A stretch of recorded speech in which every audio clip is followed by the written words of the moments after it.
പറയുന്നത് ONVയുടെ പെങ്ങൾ എന്ന് പറയുന്ന കവിതയാണ്. അപ്പോൾ ഇതിൻ്റെ ഉള്ളിൽ എന്താണ് ഇതിൻ്റെ ആശയം എന്നത്, കവിയുടെ കൈത്തണ്ടയിൽ അന്യനാട്ടുകാരിയായ ഏതോ ഒരു പെൺകുട്ടി ഒരു രാഖി കെട്ടുന്നു. അപ്പോൾ കവിയുടെ കയ്യിൽ പെട്ടെന്നൊരു പെൺകുട്ടി വന്നിട്ട് ഏതോ ഒരു നാട്ടിൽ നിന്ന്, പേരറിയില്ല, നാടറിയില്ല, ആ പെൺകുട്ടിയെ കുറിച്ചിട്ട് യാതൊരു വിധത്തിലുള്ള അറിവും ആർക്കില്ല, നമ്മുടെ കവിക്കില്ല. അപ്പോൾ ആ പെൺകുട്ടി വന്നിട്ട് രാഖി കെട്ടുകയാണ്. എന്നിട്ട് അവൾ അല്പനേരം മിണ്ടാതെ നിന്നു. അപ്പോൾ കവിയുടെ അടുത്ത് രാഖി കെട്ടിയിട്ട് കുറച്ച് നേരം മിണ്ടാതെ നിൽക്കുകയാണ്. പിന്നീട് പിന്തിരിഞ്ഞ് എങ്ങോട്ടോ പോവുകയും ചെയ്തു. കവി അവളെ ഓർത്തുകൊണ്ട് കവിത എഴുതുന്നു.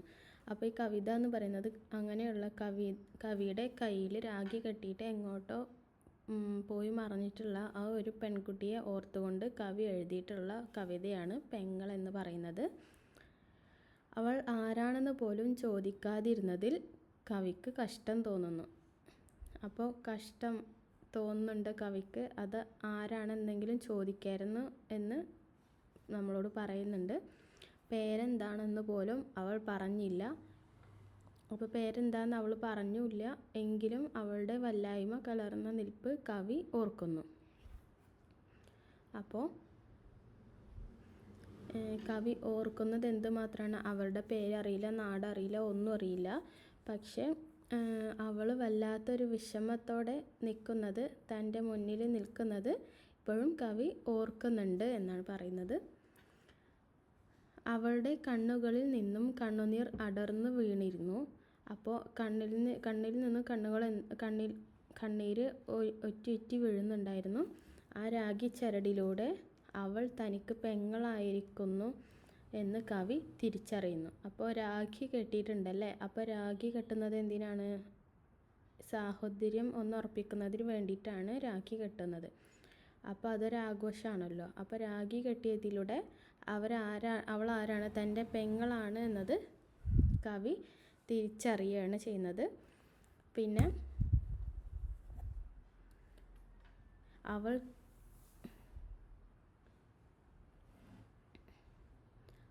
കവിയുടെ കൂടപ്പിറപ്പാണെങ്കിൽ, ഒരേ രക്തമാണെങ്കിൽ അവളുടെ ദുഃഖം തൻ്റേത് കൂടിയാണെന്ന് കവി മനസ്സിലാക്കുന്നു.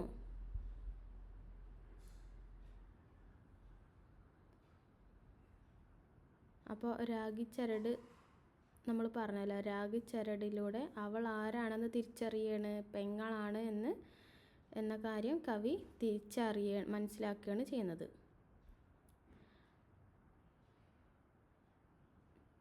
അവളുടെ വേദനകളും നിസ്സഹായതയും ബുദ്ധിമുട്ടുകളും എല്ലാം കവി ഹൃദയത്തെ ഏറെ ആഴത്തിൽ വേദനിപ്പിക്കുന്നു. അപ്പോൾ തൻ്റെ കൂടപ്പിറപ്പാണെങ്കിൽ എന്താണ്, അവൾ അനുഭവിക്കുന്ന ദുഃഖവും ഒറ്റപ്പെടലും ഒക്കെ ആരുതും കൂടിയാണ്, കവിയുടേതും കൂടിയാണ് എന്നാണ് കവി മനസ്സിലാക്കുകയാണ് ചെയ്യുന്നത്.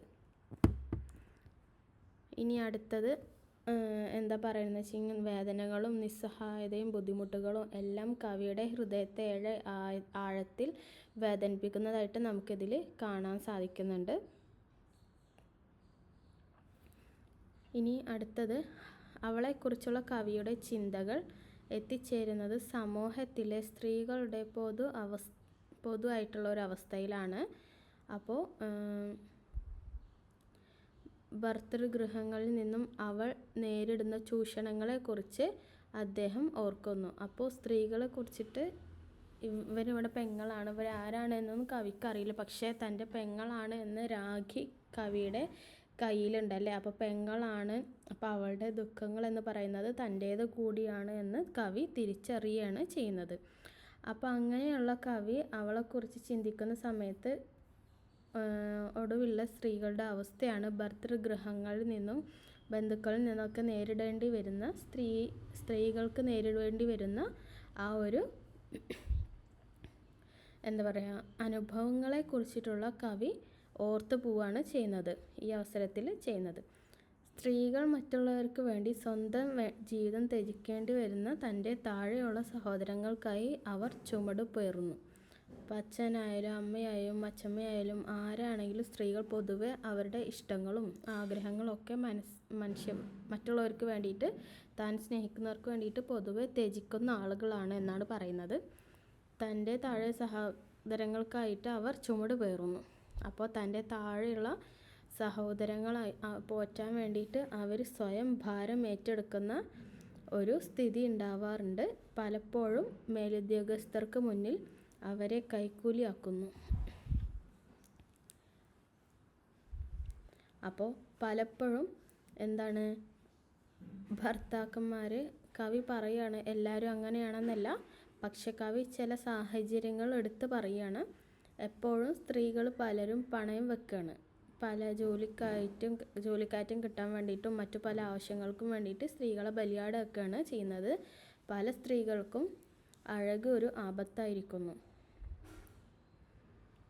എന്ന് കവി പറയാണ്. അപ്പോൾ അഴക് എന്ന് പറയുന്നത്, നല്ല സൗന്ദര്യം എന്ന് പറയുന്നത് സ്ത്രീകളെ സംബന്ധിച്ച് അവർക്കതൊരു ബുദ്ധിമുട്ടാവുന്ന പല അവസരങ്ങളും വരാറുണ്ട് എന്നാണ് കവി പറയുന്നത്. നെഞ്ചിൽ മുലപ്പാൽ വിങ്ങുമ്പോഴും സ്വന്തം കുഞ്ഞിന് പാല് കൊടുക്കാൻ നേരം കിട്ടാത്ത അവസ്ഥയിലാണ് പല അമ്മമാർക്കും. അപ്പോൾ അവർ മറ്റുള്ളവർക്ക് വേണ്ടി ഭക്ഷണം തയ്യാറാക്കുന്ന സമയത്ത് സ്വന്തം കുഞ്ഞിന് നേരത്തിന് പാല് കൊടുക്കാൻ പോലും പറ്റാത്ത ഒരവസ്ഥയാണ് അമ്മമാർക്കുള്ളത് എന്നാണ് കവി ഉദ്ദേശിക്കുന്നത്. മറ്റുള്ളവർക്ക് കഞ്ഞി വെക്കുന്നതിനാണ് അവർക്ക് പ്രാധാന്യം നൽകേണ്ടി വരുന്നത്. പിന്നെ സ്വന്തം സ്വപ്നങ്ങളും ഇഷ്ടങ്ങളും എല്ലാം ത്യജിച്ചിട്ടും പാപം ചെയ്തവർ പോലും അവരെ കല്ലെറിയണം. എപ്പോഴും കുറ്റപ്പെടുത്തലുകൾ മാത്രമാണ് സ്ത്രീകൾക്ക് നേരെ പൊതുവെ ഉയർന്നു വരാനുള്ളത് എന്നാണ് കവി പറയുന്നത്. ബന്ധുജനങ്ങളിൽ നിന്നും കേൾക്കുന്ന ശാപവാക്കുകൾ കേട്ട് അവരുടെ മനസ്സ് കല്ലായിരിക്കുന്നു. അപ്പോൾ ഇതൊന്നും എപ്പോഴും ഇങ്ങനെ കേൾക്കുന്ന കാരണം കുറേ കഴിയുമ്പോൾ കേട്ട് കഴിഞ്ഞാൽ കൊള്ളാത്തൊരവസ്ഥ വരും അല്ലേ. അപ്പോൾ അത്തരത്തിലുള്ളൊരവസ്ഥയിൽ സ്ത്രീകൾ എത്തിച്ചേരുന്നതായിട്ട് കവി ഇതിൽ പറയുന്നുണ്ട്. അപ്പോൾ പൂവായി വിടർന്നു കഴിഞ്ഞിട്ടും പുഴുവിൻ്റെ ഇരയായി മാറുന്നവരാണ് ചിലർ. അപ്പോൾ എന്താണ് ഉദ്ദേശിക്കുന്നത് വെച്ചിട്ടുണ്ടെങ്കിൽ, മറ്റു ചിലർ വീട്ടിൽ ദേവിമാരായി ജീവപര്യന്തം തടവിൽ ഏർപ്പെട്ട് കഴിയേണ്ടി വരികയും ചെയ്യുന്നുണ്ട്. ചിലർ ദേവിമാരായിട്ട് ഈ വീടിൻ്റെ വിളക്കാണ്, നീ വീടിൻ്റെ ദേവിയാണ്, വിളക്കാണ് എന്നൊക്കെ പറഞ്ഞിട്ട് സ്ത്രീകളെ വീട്ടിൽ തന്നെ തളച്ചിടാനുള്ള ഒരു മാർഗമാണ് എന്നാണ് കവി ഇവിടെ സൂചിപ്പിച്ചിട്ടുള്ളത്. അപ്പോൾ ഇത്തരത്തിലൊക്കെ സ്ത്രീകൾ ആ പൊതുവായിട്ടുള്ള അവസ്ഥയെ കവി ഇവിടെ സൂചിപ്പിക്കുന്നുണ്ട്. അപ്പോൾ അതൊക്കെയാണ് കവി ഇവിടെ ഈ പെങ്ങൾ എന്ന കവിതയിൽ പറയുന്നത്. പിന്നെ രക്ഷിക്കേണ്ടവരിൽ നിന്നും ഓടി രക്ഷ നേടേണ്ട അവസ്ഥയാണ് സ്ത്രീക്കുള്ളത് എന്ന്.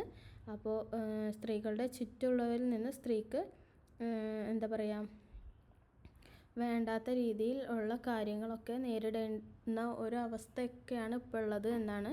അപ്പോൾ രക്ഷിക്കേണ്ടവരിൽ നിന്ന് പോലും രക്ഷ നേടേണ്ട അവസ്ഥയാണ് ഇന്ന് സ്ത്രീക്കുള്ളത് എന്നാണ് ഇവിടെ കവി ഉദ്ദേശിക്കുന്നത്.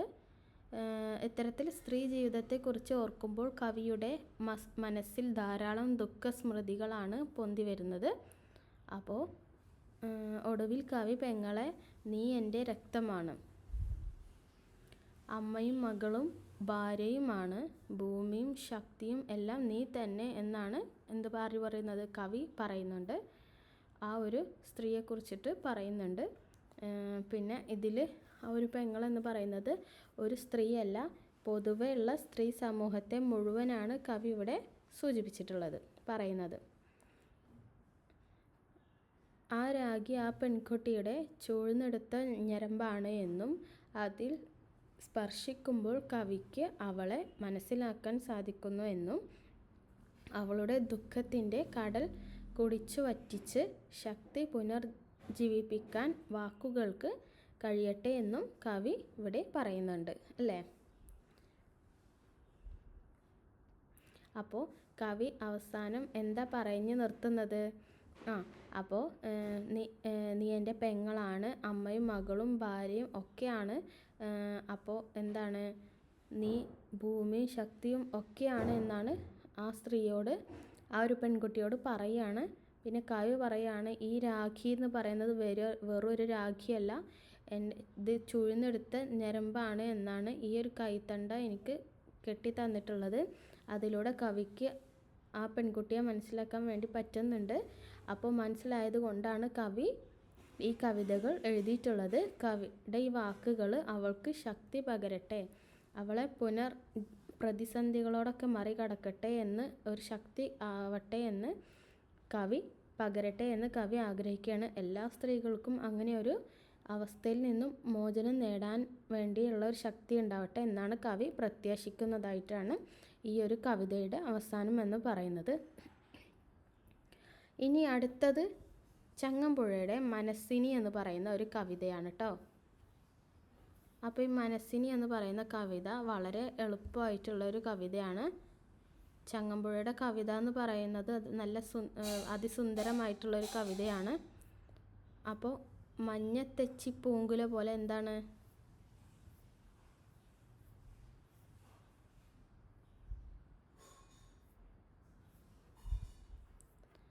അപ്പോൾ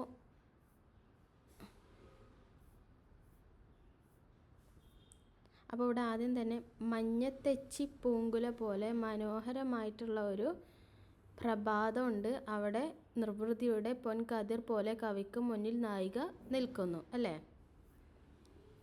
മനസ്സിനി ഇവിടെ നായിക വന്ന് നിൽക്കുകയാണ് എന്ന് പറയുന്നു. കവി തൻ്റെ ചുറ്റുപാടിനെ വർണ്ണിക്കുകയാണ് ആദ്യം ചെയ്യുന്നത്.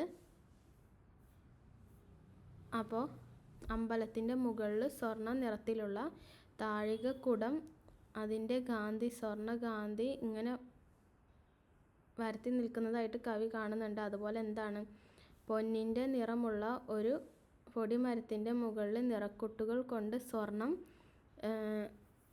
പല നിറങ്ങളിലുള്ള കൊടി ഇങ്ങനെ പാറി കളിക്കുന്നതായിട്ട് കവി കാണുന്നുണ്ട്. പിന്നെന്താണ് കവി കാണുന്നത്? നീലക്കാടുകളാകുന്ന പുതപ്പു ചുറ്റിയ വലിയ മഞ്ഞണിഞ്ഞ മലനിരകളിൽ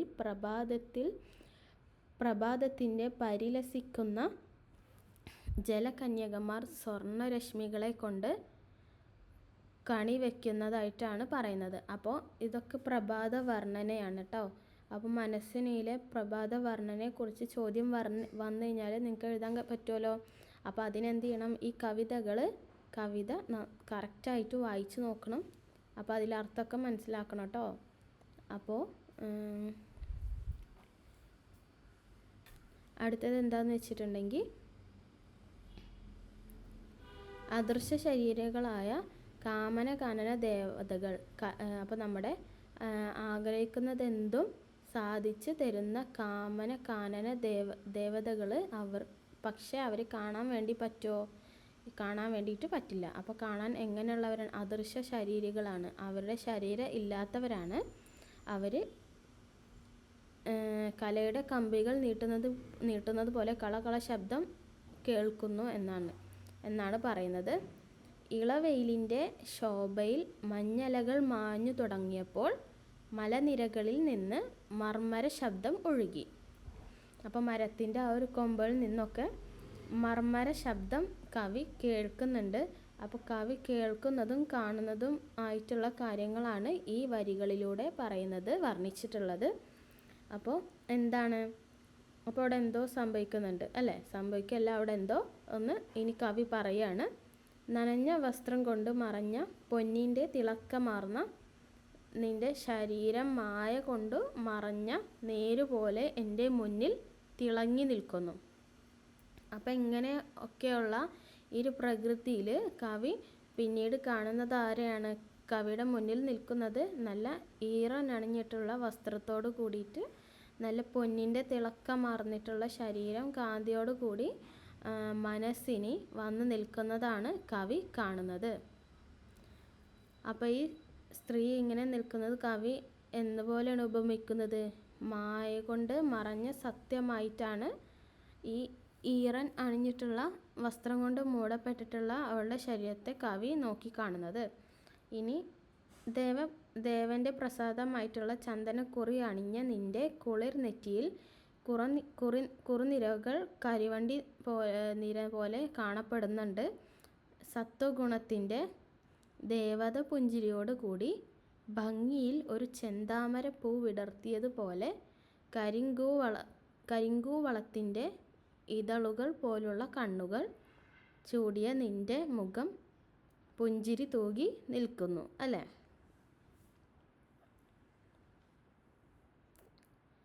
അപ്പോൾ എന്താണ് അതിൽ പറയുന്നത്?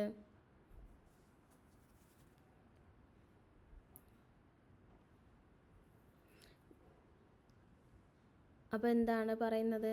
നിൻ്റെ മുഖം പുഞ്ചിരി തൂകി നിൽക്കുന്നത്, നിലാവ് പെയ്ത് നിൽക്കുന്ന നിൻ്റെ മുഖം, അത് ആ ഒരു ചിരിച്ചിട്ടുള്ള മനസ്സിനിയുടെ ആ ഒരു ശരീരത്തിൽ രൂപത്തെയും ഒക്കെയാണ് അവിടെ വർണ്ണിച്ചിട്ടുള്ളത് കേട്ടോ. ഇനി എന്താണ്? ഒറ്റപ്പത്തിയും 1000 ഉടലുകളും ഉള്ള ഒരു മണിനാഗം ചന്ദനവല്ലിയിൽ തല കീഴായി കിടക്കുന്നത് പോലെ തോന്നുകയാണ് അല്ലേ? അപ്പോൾ എന്താണ് പറയുന്നത്? തുമ്പ് കെട്ടി അറ്റത്തൊരു പനിനീർ പൂ ചൂടിയ മനോഹരമായ നിൻ്റെ മുടിക്കെട്ട് കാണുമ്പോൾ, അപ്പോൾ ഈ ഒരു മനസ്സിനിയുടെ മുടി കെട്ടിയിട്ടുള്ളതിനെ കവി എങ്ങനെയാണ് വർണ്ണിക്കുന്നത്? കവി പറയുകയാണ്, ഒറ്റപ്പത്തിയോട് കൂടിയിട്ടുള്ള 1000 ഉടലുകളുള്ള മണിനാഗം ഒരു ചന്ദനത്തിൻ്റെ വള്ളിയിൽ, ചന്ദനം പൊതുവെ ഒരു മരമാണ്, പക്ഷെ ചന്ദനം വള്ളി എന്നാണ് പറയുന്നത്. ചന്ദനം എന്ന് പറയുന്നത് ഈ സ്ത്രീയുടെ ശരീരത്തെയാണ് കവി സൂചിപ്പിച്ചിട്ടുള്ളത്. അപ്പോൾ ഈ ചന്ദനവള്ളിയിൽ തല കീഴായിട്ട് കിടക്കുന്നത് പോലെയാണ് അറ്റത്തൊരു പനിനീർപ്പൂ ചൂടിയിട്ടുള്ള നിൻ്റെ മുടി ഇഴകൾ എന്ന് കവി പറയുന്നുണ്ട്. അപ്പോൾ ഈ കണ്ടപ്പോൾ തന്നെ, സ്ത്രീയെ കണ്ടപ്പോൾ തന്നെ, ഈ നായികയെ കാണുമ്പോൾ തന്നെ കവിക്ക് തോന്നുന്നത് ഇതൊരു ഗാനമാണ്, ആ ഒരു സ്ത്രീ തന്നെ ഒരു കാവ്യമാണ് അല്ലെങ്കിൽ ഒരു കാവ്യമാണ് എന്ന് കവിക്ക് തോന്നുന്നതായിട്ട് പറയുന്നുണ്ട്. ധന്യമായിട്ടുള്ള ആ മുഹൂർത്തത്തിൽ എൻ്റെ മനസ്സിൽ തുടുതൊടുത്ത ഒരു കവിത തുളുമ്പി. അപ്പോൾ അങ്ങനെയാണ് കവി ഈ കവിത എഴുതിയിട്ടുള്ളത് എന്നാണ് പറയുന്നത്. ദിവ്യമായ ആ അഴകിനെ പകർത്താൻ എൻ്റെ ഭാവന വെമ്പി. കവി ഭാവന വെമ്പുകയാണ് ചെയ്യുന്നത്. ഞാൻ എന്നെ തന്നെ മറന്നു എന്നാണ് കവി പറയുന്നത്. താൻ ആ ഒരു സൗന്ദര്യത്തിൽ അല്ലെങ്കിൽ ആ ഒരു കവിത എഴുതാനുള്ള ആ ഒരു വെമ്പൽ സ്വയം മറക്കുകയായിട്ടുണ്ടായി എന്നാണ് പറയുന്നത്. ആ കവിതയിലൂടെ ഇപ്പം എന്താണ് പറയുന്നത്? ആ കവിതയിലൂടെ ഒരു മായാലോകത്ത് അതോത്തും അമലമായ ഒരു ഭാവത്താൽ മടിക്കുന്ന മിന്നൽ പിണറിൻ്റെ മായികമായ ഒരു മേഖലയിൽ ഞാൻ എത്തി. അപ്പോൾ ഈ ലോകമൊക്കെ വിട്ടിട്ട് വേറെ ഏതോ മേഖലയിൽ എത്തി എന്നാണ് കവി സൂചിപ്പിക്കുന്നത്. അപ്പോൾ ഇത്രയാണ് ഈ ഒരു പാഠഭാഗം എന്ന് പറയുന്നത്. അപ്പോൾ ഇതിലെ വർണ്ണനകളും ഇമ്പോർട്ടൻ്റ് ആണ്. മനസ്സിനിയിലെ ഭാഷ ഒന്ന് നോക്കി വെക്കുക. ചങ്ങമ്പുഴ എന്ന ആദ്യം മനോഹരമായിട്ടാണ് എഴുതിയിട്ടുള്ളത്. ഒന്നുകൂടെ പറയാണ്, നന്നായിട്ട് പാഠഭാഗം വായിക്കുക. വായിച്ചാൽ മാത്രമേ നമുക്കത് കാര്യങ്ങൾ എന്തൊക്കെയാണെന്ന് മനസ്സിലാവുള്ളൂ. അപ്പോൾ പറയുന്നത് കേട്ടിട്ട് വായിച്ചു കഴിഞ്ഞാൽ നമുക്ക് ഒന്നുകൂടി മനസ്സിലാക്കാൻ പറ്റും. അപ്പോൾ അടുത്തതായിട്ട് പറയുന്നത് അവസാനത്തെ പാഠത്തിലേക്ക് കടക്കുകയാണ്. രാവണൻ പിടിച്ച പുലിവാല്. കുഞ്ചൻ നമ്പ്യാരുടെ അത് വളരെ രസകരമായിട്ടുള്ളൊരു പാഠഭാഗമാണ്. അപ്പോൾ രാവണൻ ആരാണ്? രാക്ഷസ രാജാവാണല്ലേ. ലങ്കയിലെ രാജാവാണ് ആര്? ലങ്കാ നഗരത്തിൻ്റെ അധിപനാണ് ആര്? രാവണൻ എന്ന് പറയുന്നത്. അപ്പോൾ രാവണൻ അതിശക്തനാണ്, അഹങ്കാരിയാണ്, ബുദ്ധിമാനാണ് എന്നൊക്കെയുള്ള അതിശക്തനാണ് എന്നൊക്കെയുള്ളൊരു അഹങ്കാരം ആർക്കുണ്ട്? നമ്മുടെ രാവണൻക്കുണ്ട്. അപ്പോൾ അങ്ങനെ നിൽക്കുന്ന സമയത്ത് ഈ രാവണൻ്റെ അഹങ്കാരം ഒന്ന് മാറ്റണം എന്ന ലക്ഷ്യത്തോടു കൂടി നമ്മൾ എന്ത് ചെയ്യണം? നാരദൻ ഉണ്ടല്ലോ, നാരദൻ വളരെ രസികനായിട്ടുള്ളൊരു കഥാപാത്രമാണല്ലേ. അപ്പോൾ ഈ നാരദൻ ഒന്ന് മുന്നിട്ടിറങ്ങുകയാണ് ഈ രാവണൻ്റെ അഹങ്കാരം ഒന്ന് ശമിപ്പിക്കാൻ വേണ്ടിയിട്ടല്ലേ. അപ്പോൾ നാരദൻ എന്താണ് ചെയ്യുന്നത്? രാവണൻ്റെ അടുത്തേക്ക് ചെല്ലുകയാണ്. അപ്പോൾ രാവണൻ സ്വീകരിച്ചിരുത്തുകയാണ് ചെയ്യുന്നത്. നാരദ വരൂ എന്ന് പറഞ്ഞിട്ട് സ്വീകരിച്ചിരുത്തുകയാണ്. അപ്പോൾ നാരദൻ പറയുകയാണ്, അപ്പം നമ്മുടെ രാവണൻ ചോദിക്കുകയാണ്, നാട്ടിലൊക്കെ എന്താ സ്ഥിതി എന്ന് ചോദിക്കുന്ന സമയത്ത് നാരദൻ പറയുകയാണ്, നാരദൻക്ക് ഇങ്ങനെ നാട് ഇങ്ങനെ തെണ്ടി നടക്കുന്ന ഒരാളാണല്ലേ. നാരദൻ പറയാണ്, ഹേയ് എല്ലായിടത്തും രാവണൻ്റെ കീർത്തിയാണെന്ന് പറയുന്നത്, എല്ലാവരും രാവണൻ ജയിക്കട്ടെ, രാവണൻ അതിബുദ്ധിമാനാണ്, സുന്ദരനാണ്, ശക്തനാണ് എന്നൊക്കെയാണ് പറയുന്നത് അല്ലേ. പക്ഷേ ഒരാൾ മാത്രം എന്താണ്? രാവണൻ്റെ ഇതൊന്നും അംഗീകരിക്കുന്നില്ല എന്ന് പറയുന്നുണ്ട്. അപ്പോൾ നമ്മുടെ രാവണന് ഭയങ്കര ദേഷ്യം വരികയാണ് ചെയ്യുന്നത്. അതാരാണ് ഇത്രയും ശക്തനായിട്ടുള്ള രാവണനെ ബഹുമാനിക്കുകയും ഒക്കെ ചെയ്യാത്ത ഒരാൾ ആരാണ് ഇവിടെ എന്ന് ചോദിക്കുകയാണ്. അപ്പോൾ ആരുടെ പേരാണ് പറയുന്നത്? അത് വലിയ കാര്യമാക്കണ്ട എന്നാണ്. എങ്ങനെയാണെന്നാണ് പറയുന്നത്? അത് ഏതാണ് ആ കുരങ്ങനെന്ന് ചോദിക്കുന്ന സമയത്ത് അത് ഒന്നുമില്ല, ബാലിയാണ് എന്നാണ് കാര്യം പറയുകയാണ് ചെയ്യുന്നത്. അപ്പോൾ എന്നാൽ പിന്നെ ബാലി ഇപ്പം തന്നെ പോകണം. എന്തുകൊണ്ട് തൻ്റെ ശക്തിയും ബുദ്ധിയും ഒന്നും അംഗീകരിക്കുന്നില്ല എന്നാണ് പറയുന്നത്. അപ്പോൾ ഇതൊക്കെ ഇപ്പം തന്നെ പരിഹരിക്കണം എന്ന് രാവണൻ നാരദനെയും കൂട്ടിയിട്ട് നമ്മുടെ ബാലിയെ കാണാൻ പോവുകയാണ് ചെയ്യുന്നത്. ആ ഒരു ഭാഗമാണ് നമുക്ക് പഠിക്കാനായിട്ടുള്ളത്. അപ്പോൾ ബാലിയെ കാണാൻ പോയിട്ട് എങ്ങനെയാണ് ബാലിയെ രാവണൻ നേരിടുന്നത്, അല്ലെങ്കിൽ ബാലി രാവണനെയാണോ നേരിടുന്നത് എന്നൊക്കെ നമുക്ക് ഈ കവിത പഠിക്കുന്ന സമയത്ത് നോക്കാം കേട്ടോ. അപ്പോൾ അങ്ങനെയാണ് ഈ പാഠഭാഗത്തിലേക്ക് ഒന്ന് കടക്കാം. പിന്നീട് എന്തുണ്ടായിട്ടുള്ളതെന്നൊന്ന് നോക്കാം. അതിബുദ്ധിമാനായ നാരദൻ്റെ വാക്കുകൾ കേട്ട് വിഡ്ഢിയും അഹങ്കാരിയും ആയ രാവണൻ ബാലിയുമായി ഏറ്റുമുട്ടാൻ തീരുമാനിച്ചു അല്ലേ. അങ്ങനെ ബാലിയുടെ മിടുക്കുണ്ടോ രാവണൻ എന്നറിയണമെന്ന് വിചാരിച്ചു. അപ്പോൾ രാവണന് ബാലിയെക്കുറിച്ചൊന്നും അറിയില്ല. ബാലിയുടെ മിടുക്കൊന്നും രാവണന് അറിയില്ല. അപ്പോൾ ബാലിയുടെ അടുത്തേക്ക് നടന്നടുത്തും ഭയം തോന്നുമ്പോൾ അല്പം അകന്നും ഇടയ്ക്ക് നാരദനെ നോക്കിയും രാവണൻ നടന്നു. ഇത് കണ്ട് നാരദന് നല്ല രസം തോന്നി.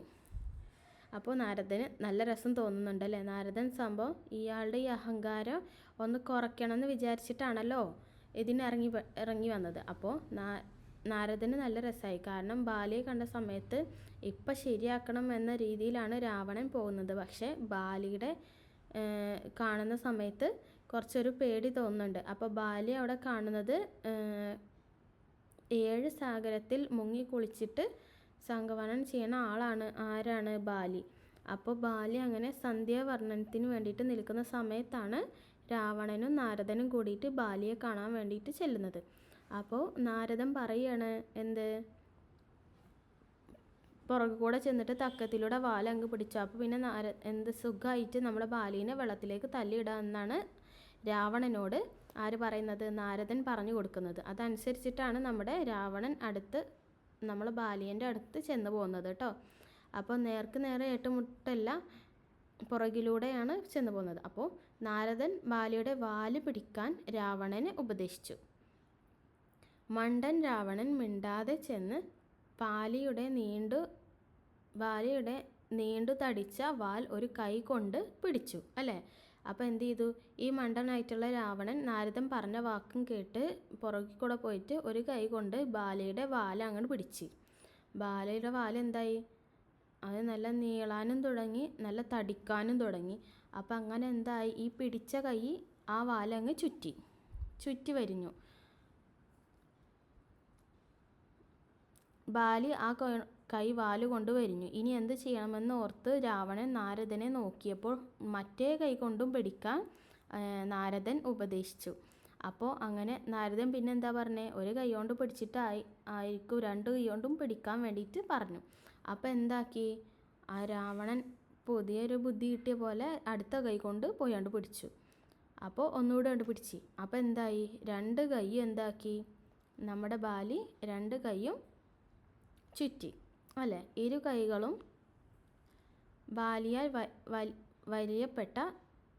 ബാലിയാൽ വരിയപ്പെട്ട രാവണൻ നിസ്സഹായനായി നിന്നു അല്ലേ. തനിക്ക് പണി കിട്ടി എന്ന് മനസ്സിലായ രാവണൻ തന്നെ കുഴിയിൽ ചാടിക്കാനാണോ കൊണ്ടുവന്നത് എന്ന ഭാവത്തോടെ നാരദനെ നോക്കി അല്ലേ. അപ്പോൾ അത് നാരദനെ കൂടുതൽ രസിപ്പിച്ചു.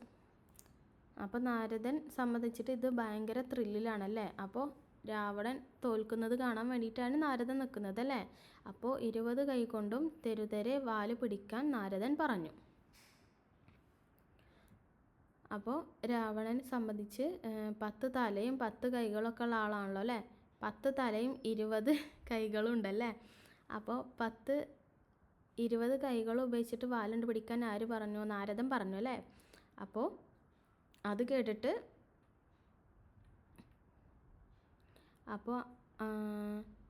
അത്ര രസിച്ചിട്ടില്ല എന്ന് അതുപോലെ തന്നെ ആര് ചെയ്തു? നമ്മുടെ രാവണൻ ചെയ്യാണ് ചെയ്യുന്നത്. ബാലി ബാലിയാകട്ടെ 20 കൈകൾ മാത്രമല്ല, രാവണൻ്റെ ശരീരവും ബാല കൊണ്ട് വരിഞ്ഞ് രാവണനെ പൊക്കിയെടുത്ത് കടലിലെ ഉപ്പുവെള്ളത്തിൽ മുക്കി സംതൃപ്തനായി. അല്ലേ? അപ്പോൾ എന്താണ് പറയുന്നത്? അപ്പോൾ അതിൽ പറയുന്നത്, ബാലി എന്ത് ചെയ്തു?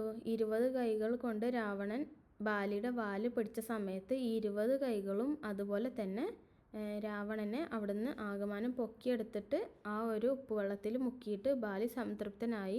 അപ്പോൾ ഇവിടെ ആരാ ജയിച്ചിട്ടുള്ളത്? ബാലിയാണല്ലേ. അപ്പോൾ എന്താണ്, നമ്മളൊരു പറയുന്നത് കേട്ടിട്ട് ചാടി കയറി ഒന്നിന് ഇറങ്ങാൻ പാടില്ല കേട്ടോ. അപ്പോൾ ബുദ്ധിപരമായിട്ട് ചിന്തിക്കുക, ആലോചിക്കുക. രാവണനെ പിടിച്ച് വലി എന്താണെന്ന് ഇപ്പോൾ മനസ്സിലായല്ലോ. അപ്പോൾ ഇത്രയാണ് ഈ പാഠഭാഗത്തിൽ പറയുന്നത്. അപ്പോൾ എക്സാം ഓറിയൻറ്റഡ് ആയിട്ടുള്ള ക്ലാസ്സാണ്. 8 പാഠങ്ങളാണ് ഇപ്പോൾ നമ്മളിവിടെ ചർച്ച ചെയ്തത്. ഇപ്പോൾ എക്സാം ഓറിയൻറ്റഡ് ആയിട്ട് ഉള്ള ഭാഗങ്ങളാണ് നമ്മൾ ഇപ്പോൾ പഠിച്ചത്.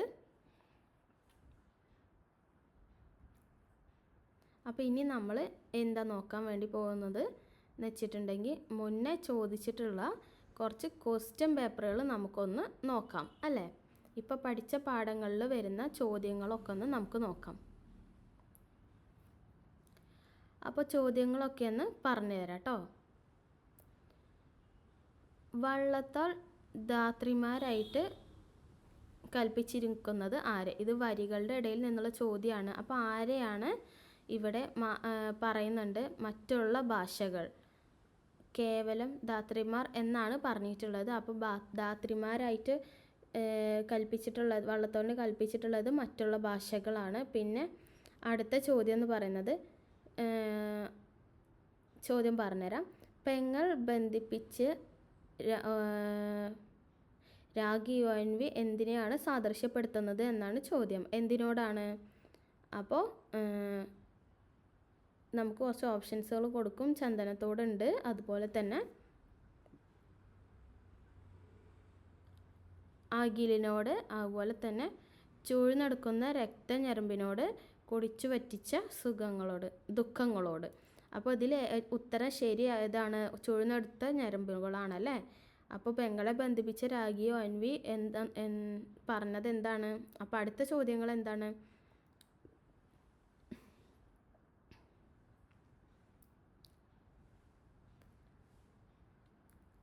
അപ്പോൾ എന്താണ് അടുത്ത ചോദ്യം? ചന്ദനലതയിൽ ലതോമുഖന ശയം ചെയ്യുന്ന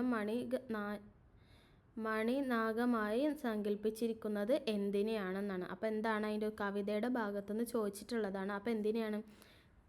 ചിഗുരഭരത്തെയാണ്. ചിഗുര എന്ന് പറഞ്ഞാൽ എന്താണ്? മുടിയാണല്ലേ. ചിഗുരഭരത്തെയാണ് ആ ഒരു മനസ്സിനിയുടെ ചിഗുരഭരത്തിനെയാണ് ഇവിടെ ചന്ദനലതയിൽ ലതുമുഖ ശയനം ചെയ്യുന്ന മണിനാഗമായിട്ട് കവി സങ്കല്പിച്ചിട്ടുള്ളത്. അപ്പോൾ കവിതയിൽ നിന്നാണ് നമുക്ക് കൂടുതലും ചോദ്യം വരുന്നത്. ഇനി അടുത്തത് കവിതയിൽ നിന്ന് ചോദിച്ചിട്ടുള്ള അടുത്ത ചോദ്യം എന്ന് പറയുന്നത്, വാസവദത്തയുടെ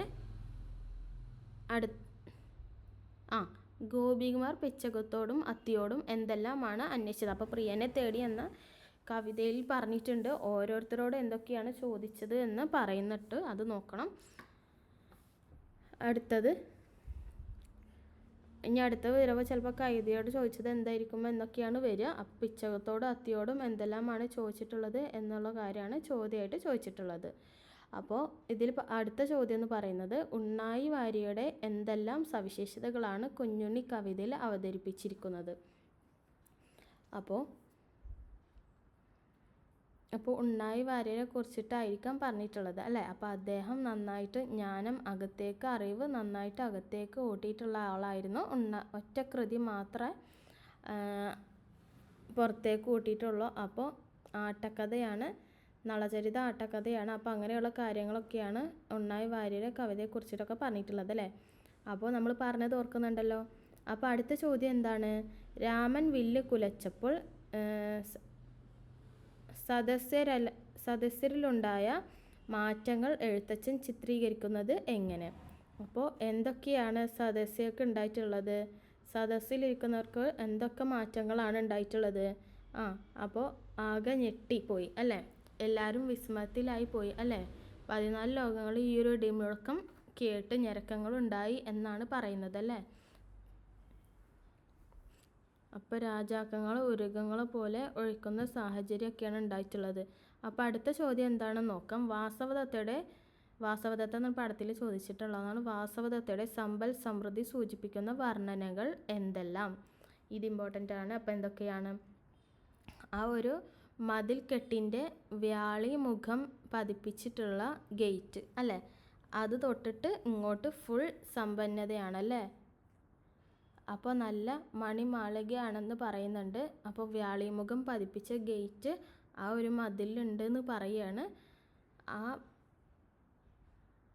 വാതിലിൽ വ്യാളിമുഖം പതിപ്പിച്ചിട്ടുണ്ടെന്ന് പറയുന്നുണ്ട്. പിന്നെ അശോകമരത്തിൻ്റെ താഴെ നല്ല ഒരു ചാരു മഞ്ചമുള്ള നല്ല കസവ് എടുത്തിട്ടാണ് മുല്ലപ്പൂ ഒക്കെ ചൂടിയിട്ട് അതിസുന്ദരിയായിട്ടുള്ള നമ്മുടെ വാസവദത്ത ഇരിക്കുകയാണ് എന്നാണ് പറയുന്നത്. തോഴയെ കൊണ്ട് രാമച്ച വിശറി പനിനീരിൽ മുക്കി വീശിപ്പിക്കുന്നുണ്ട്. അപ്പോൾ അതൊക്കെ സാധാരണ ഒരു സ്ത്രീകളാണെങ്കിൽ ഇത്തരത്തിലുള്ള ഒന്നും ഉണ്ടാവില്ല അല്ലേ.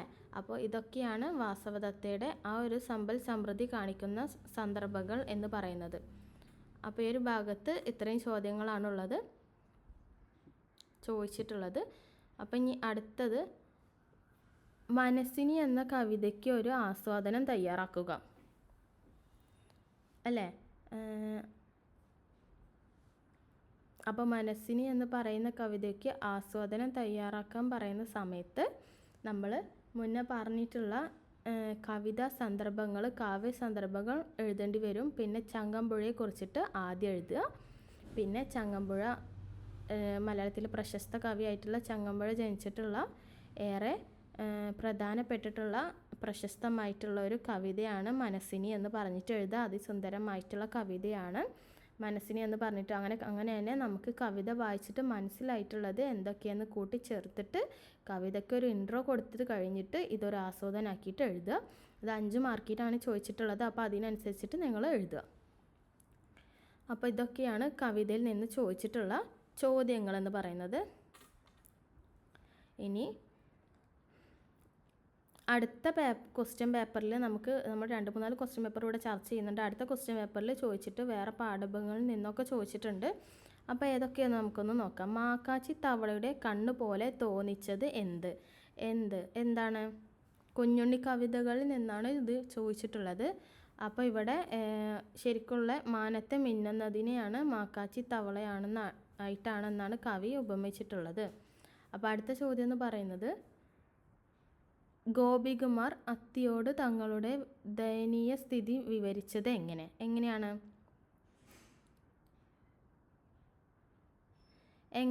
മേനിയാകെ തീ പടരുവെന്ന് പറഞ്ഞിട്ടാണ് തൻ്റെ ദയനീയ സ്ഥിതി അത്തിയോട് ഗോപികമാർ പറഞ്ഞിട്ടുള്ളത് അല്ലേ.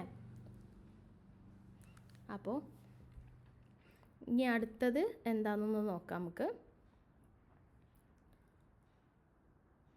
കവിതയെന്ന് ചോദിച്ചിട്ടുള്ളത് നമുക്ക് നോക്കാമെന്ന്. അന്യബിന്ദുക്കളാകുന്ന തൂമുത്തുകൾ എന്നതിലെ അലങ്കാരം എന്താണെന്ന് ചോദിച്ചിട്ടുണ്ട്. അപ്പോൾ എന്താണ് ശ്രദ്ധിക്കേണ്ട കാര്യം എന്താണെന്ന് വെച്ചിട്ടുണ്ടെങ്കിൽ, ഇത് എൻ്റെ ഭാഷയിൽ നിന്നുള്ള ഒരു ചോദ്യമാണ്. അപ്പോൾ അതിലുള്ള അതിൽ നിന്ന് അലങ്കാരം എന്ന് ചോദിച്ചു കഴിഞ്ഞാലും അത് രൂപകമായിരിക്കും. രൂപകം മാത്രമേ ആ ഒരു പാഠത്തിൽ നിന്ന് അലങ്കാരമായിട്ട് പഠിക്കാൻ വേണ്ടിയിട്ടുള്ളൂ. അപ്പോൾ എന്താണ് രൂപകം എന്ന് പറയുന്നത്? ഇവിടെ അന്യബിന്ദുക്കളാകുന്ന തൂമുത്തുകൾ. അപ്പോൾ ഈ അന്യബിന്ദുക്കളെ തൂമുത്തുകളായിട്ട് സങ്കല്പിക്കുകയാണല്ലേ കവി ചെയ്യുന്നത്. അപ്പോൾ ആകുന്ന എന്ന് പറയുന്ന സമയത്ത് അവിടെ രൂപകമാണ് വരുന്നത് അല്ലേ. ഇനി ഇവിടെ പോലെയാണ് വന്നിട്ടുണ്ടെങ്കിലോ എന്താണ്? അപ്പോൾ ചന്ദ്രനെ പോലെ നിൻമുഖം എന്ന് പറഞ്ഞാൽ അതൊരു ഉപമയാണ്. ഇവിടെ രൂപകമാണ് വന്നിട്ടുള്ളത്. ആകുന്ന, ഇതുപോലെ ആകുന്ന, അതുപോലെ ആകുന്ന എന്നൊക്കെ പറയുന്ന സമയത്ത് അതൊരു രൂപകമായിരിക്കും വന്നിട്ടുള്ളത്. അന്യബിന്ദുക്കളാകുന്ന തൂമുത്തുകൾ എന്ന് പറയുന്ന അലങ്കാരം എന്താണ്? രൂപകമാണ് ഇവിടെ അലങ്കാരമായിട്ട് വരുന്നത് കേട്ടോ. ഇനി ഇതിൽ അടുത്ത ക്വസ്റ്റ്യൻ എന്താണെന്ന് വെച്ചിട്ടുണ്ടെങ്കിൽ, രാവണൻ്റെ വിഡ്ഢിത്തം കവി ആവിഷ്കരിച്ചിരിക്കുന്നത് എങ്ങനെയെന്നാണ് അടുത്ത ചോദ്യം. അപ്പോൾ രാവണൻ്റെ പുലിവാല് പിടിച്ചിട്ടുള്ളത് എന്നാണ്. അപ്പോൾ ഈ ഒരു ചോദ്യം രാവണന് പുലിവാല് പിടിച്ചത് അടുത്ത ചോദ്യമായിട്ട് എഴുതുന്നുണ്ട്.